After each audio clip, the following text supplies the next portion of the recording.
시청자 여러분 안녕하십니까. 8월 31일 이제 밤인데요. 전옥현의 안보정론을 시작하겠습니다. 지금 시간에는 정치권에서 오늘 나와 있는 뉴스 중에 중요한 것 몇 가지 묶어서 분석해 드리도록 하겠습니다. 먼저 오늘 지금 현재 의사들이 지금 난리가 났어요. 이 정부가 공공의대라든가 또 의대 정원 확대 문제 이런 걸 가지고 지금 파업 중에 있기 때문에 그것 자체로도 의사들이 난리가 났는데 또 하나 또 이 휘발성 이 사안이 터졌습니다. 바로 제가 앞방송에서 해드린 내용인데 민주당의 신현영 의원, 황운하 의원이 두 개의 새로운 법안을 만들어냈어요. 지금 신현영 의원은 남북 의료 교류 법안을 지금 만들고 있고, 그다음에 황운하 의원은 재난 기본 법안을 개정하려고 하고 있습니다. 이 두 법을 통해서 이 국회에서 민주당이 마치 의사를 공공 재물인 것처럼 취급해가지고 유사시에 북한에 강제로 보낼 수 있는 법적 근거를 지금 만들고 있다. 이런 우려와 비판이 오늘 하루 종일 쏟아져 내렸습니다. 그래서 이거와 관련해가지고 논란이 굉장히 많은데요. 오늘 이인영 통일부 장관이 국회 외통위에서 뭐라고 했느냐. 정부가 강제로 의료인을 북한으로 차출할 수 있는 법적 근거를 지금 만드는 법안이 제출돼 있는데 어느 정도 수준까지 그것이 가능한지 한번 판단해 보겠다. 기본적으로 그동안에 있었던 보건의료 분야 협력의 연장선상에서 구체적으로 상호 간에 어떤 절차와 어떤 과정을 거쳐서 할 건지는 구체화되면서 논의하는 것이 바람직하다. 이렇게 얘기를 했거든요. 이 얘기는 결국 남북의료교류법이라든가 아니면 재난기본법안이 실제로 만들어져서 시행될 경우에는 의료인을 갖다가 공공재로 만들어가지고 정부가 강제로 북송할 수 있는 법적 근거가 마련되는 것인데 여기에 대해서 지금 여러 가지 상황에서는 제가 만약에 통일부 장관이라면 현재 의료진을 유사시 이렇게 법에 의해서 거의 강제성으로 징발해서 보내는 것과 같은 수준으로 그러한 성격으로 남북 간의 의료 협력을 하는 것은 적당치 않다. 이렇게 딱 잘라서 얘기하는 것이 통일부 장관으로서 마땅한 답변 수준이다. 저는 그렇게 봐요. 왜 그러냐면 지금 큰 틀에서는 대북 제재 조치가 이루어지고 있습니다. 물론 대북 제재 조치라고 하는 것이 순수한 인도적 차원의 지원까지 막는 것은 아니에요. 그래서 현재 유엔 안보리 제재위원회에서 순수한 인도적인 차원에서 이루어지는 소규모의 지원에 관해서는 제한적으로 면제 조치를 해주고 있습니다. 그렇지만은 의료진을 갖다가 법에 입각해서 강제로 보낼 수 있는 근거를 만들면서까지 인도적 지원을 한다? 이것은 분명히 유엔 대북 제재의 큰 틀과 그리고 대북 제재의 기본 취지에 반하는 것이다. 저는 그렇게 봅니다. 그렇기 때문에 이인영 통일부 장관의 오늘 답변은 그야말로 굉장히 위험스러운 사고의 연장선상에서 이뤄졌다. 여러분들 잘 아시다시피 최근에도 이인영 장관이 들어서자마자 물물 교환 형태의 남북 교역을 추진을 하려고 했다가 유엔 제재에 어긋난다. 이러한 이 사실을 뒤늦게 알고서 이거를 거둬들이는 그러한 이 해프닝이 있었거든요. 이 통일부에서는 그렇지 않다. 앞으로도 이 제재를 저촉하지 않는 범위 내에서 다른 방안을 강구하겠다. 이렇게 이 회피용 답변을 내놨지만은 국제사회가 다 비웃고 있습니다. 그렇기 때문에 이제 오늘 이 뉴스가 나와서 내일부터는 이것이 이제 외신을 타고 국제 뉴스로 비화될 소지가 굉장히 많고 그럴 경우에는 그러지 않아도 이인영 장관의 이렇게 대북 경협, 강력한 추진 의사, 또 인도적인 지원을 빙자해서 등등 이 국제사회의 비판이 되고 있는데 정말 흔히 얘기하는 대로 큰일 났다. 이런 수준의 대북 인식을 갖고 있는 민주당 의원들 그리고 정부의 장관들 정말 걱정스럽다. 이런 말씀을 아니 드릴 수가 없습니다. 그 다음에는 이제 민주당 쪽으로 가겠습니다. 오늘부터 이제 자가격리를 마친 이낙연 이 당 대표죠. 현충원을 방문하면서 본격적인 대표 활동에 착수를 했습니다. 그래서 오늘 다시 이 종로구 보건소가 어제 재검사한 결과를 오늘 오전 10시경에 통보를 받았는데 최종적으로 음성 판정을 받았다. 그래서 지난번에 자가격리 상태도 음성이라 하더라도 14일간 격리하는 게 좋겠다 해서 자발적 격리를 하신 분이 이낙연 대표인데 최종적으로 종로로부터 확인을 받고 이제 왕성하게 활동을 할 예정으로 있습니다. 그래서 현충원도 참배하고 당 대표 회의실에서 신임 지도부 첫 최고위원회를 주재했어요. 그리고 박병석 국회의장도 예방하고 이러한 기본적인 그런 프로토콜 상의 이 활동을 쭉 했는데요. 오늘 하나 이변이 생겼어요. 본래 오늘 오후에 최재성 정무수석이 취임 인사차 방문할 예정으로 돼 있었는데 최재성 정무수석이 전격적으로 예방을 취소하고 자택격리에 들어갔습니다.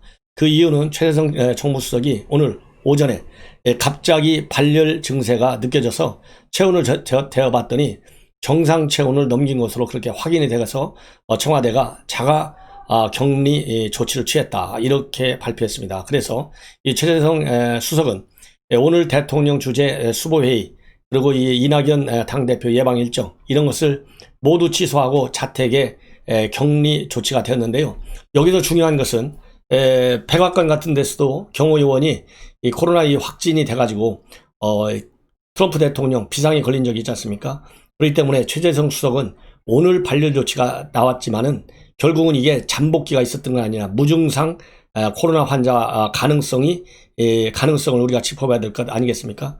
그러면 정무수석이라는 자리는 대통령도 만나고 비서실장도 만나고 그야말로 청와대 내외에서 왕성한 활동을 하는 분인데 제가 보기에는 방역 당국에서요 이 최재성 정무수석의 이동 경로 그동안의 활동 경로 이런 것을 철저히 점검해서 이 최재성 이 코로나 확진 추세가 이 확진자가 나오지 않도록 모든 만반의 조치를 다해야 되겠다. 대통령서부터 이 대통령이 당연히 주치의가 있으니까 바로 이 증상을 점검해야 된다. 그래서 그야말로 해외에서도 최고 통치권자가 이 코로나 확진에 걸린 적이 있지 않습니까? 그런 것처럼 대한민국은 그러지 않아도 K-방역에 성공한 나라로 지금 평가를 받고 있고 정부도 홍보를 하고 있는데 대통령이 이렇게 밑에 있는 정무수석 음성이기를 저도 바라지만 만에 하나 확진 추세로 될 가능성에 대비해서 지금부터 예방 차원에서 대통령을 비롯한 청와대 최재성 정무수석이 만나고 다니는 최근에 이 청와대 내부 인사 그 다음에 외부 인사 철저히 필요한 만반의 조치를 다 갖추는 것이 기본 예의다. 왜냐하면 광화문 집회자들은 강제적으로 통신사를 통해서 위치 추적까지 해가지고 지금 조사를 받도록 하고 있지 않습니까? 그런데 청와대 안에 있는 고위 관리가 지금 자가격리에 들어갔다. 그러면 이거는 매우 심상치 않은 사태의 현상이다. 이런 말씀을 저는 드리면서 청와대가 이 코로나에 뚫리지 않기를 바라는 마음 간절합니다. 그리고 민주당의 이낙연 대표가 오늘 지휘부 민주당 지도부 인사를 단행했는데요. 사무총장에는 박광훈 의원, 정책의 의장에는 한정혜 의원 이렇게 임명을 했습니다. 그리고 당 대표 비서실장에는 오영훈, 그 다음에 정무실장에는 김영배, 메시지 실장에는 박래윤 전 경향신문 편집국장을 임명했다. 이렇게 되어 있고요.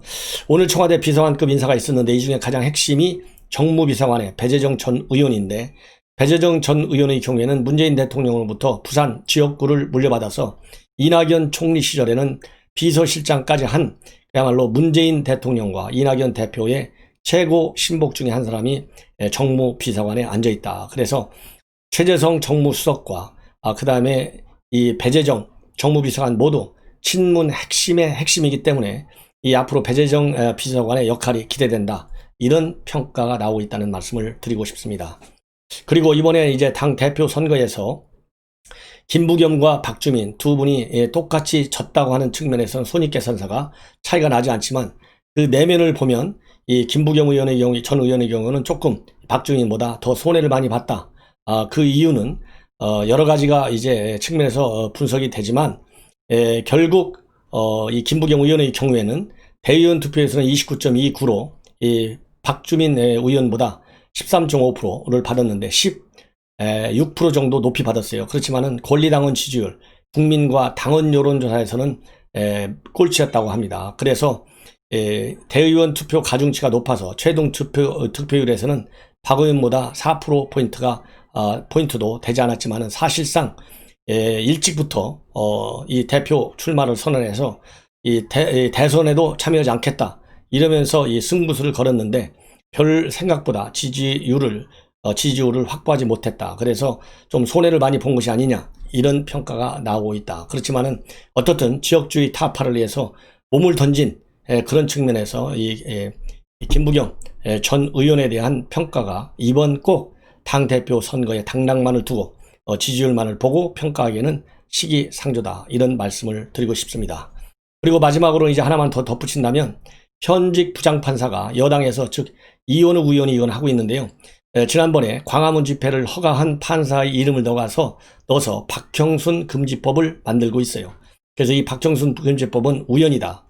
우연인데 이런 우연인 걸 알면서도 이 금지법을 만드는 기본 의도는 판사를 겁주려고 하는 것이 있다. 오히려 지금 10건의 집행정지 신청이 들어왔는데 그중에 2건만 허용해주고 8건을 허용하지 않은 것이 오히려 이례적인데 반대로 이 박형순 금지법이라고는 이름까지 넣으면서 헌법의 정면으로 배치되는 법안을 만들려고 하는 것은 도저히 이해할 수 없고 이건 우연적 조치다.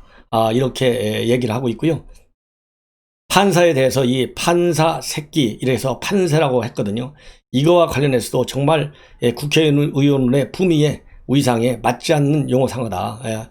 그렇게 판세라는 말이 국회의원 입에서 쉽게 나올 수가 있느냐. 본인도 아무리 국회의원이 마음에 들지 않지만은 국회의원한테 국계라는 표현을 쓰지 않는다. 이렇게 강하게 비판을 하고 나섰습니다.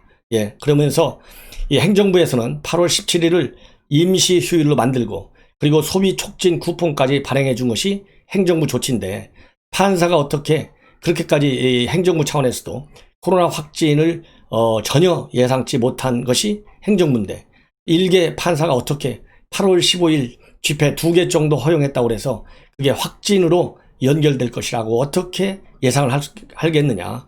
이렇게까지 밀어붙인다고 하는 것은 법관의 예지력을 지나치게 과신한 것이다. 이렇게 주장을 하고 있습니다. 그러면서 법관들에 대해서 상스러운 표현을 사용한 데 대해서는 적어도 행정법원의 법관들에게 정부는 유감을 표명하고 국민의 기본권을 침해하려는 입법 시도는 중단하는 게 맞다.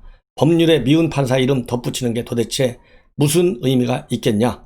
이렇게 주장을 하는 내용을 본인의 페이북에 올렸습니다. 그래서 이 정부가 국민을 상대로 해서 온갖 무서운 말들을 너무나 많이 하고 있다. 이렇게 지금 국민에게 겁주는 것보다는 오히려 이제는 함께 노력하자라고 해야 한다. 이런 요지를 하고 있는데요. 구구절절히 김태규 부장판사의 의견에 저도 동의합니다. 이 김태규 부장판사는 현재 부산지법에 있고요. 그동안에도 2018년도에 전국 법관 대표회의가 사법행정권 남용 사건에 연루된 동료 판사들을 탄핵하자고 결정했을 때 이런 결정이야말로 탄핵 대상이다. 이렇게 비판을 한 사람이고요. 그 다음에 정부가 추진하는 대북 전단 금지법, 또 역사 왜곡 금지법에 대해서도 표현의 자유 침해 소지가 있어서 우연이라고 하는 그러한 비판적 입장을 보여온 판사입니다. 시청자 여러분들께서 이 김태규 부장판사의 페이북 좋아요 많이 눌러줘서 힘이 나게 격려해 주시는 것이 좋겠다. 이런 생각을 드립니다. 시청자 여러분, 이것으로 제 방송을 마치겠고요. 제 방송의 논평이 마음에 드시면 주변 분들께 많이 공유해 주시고 새로운 구독 당부드리겠습니다. 대단히 고맙습니다.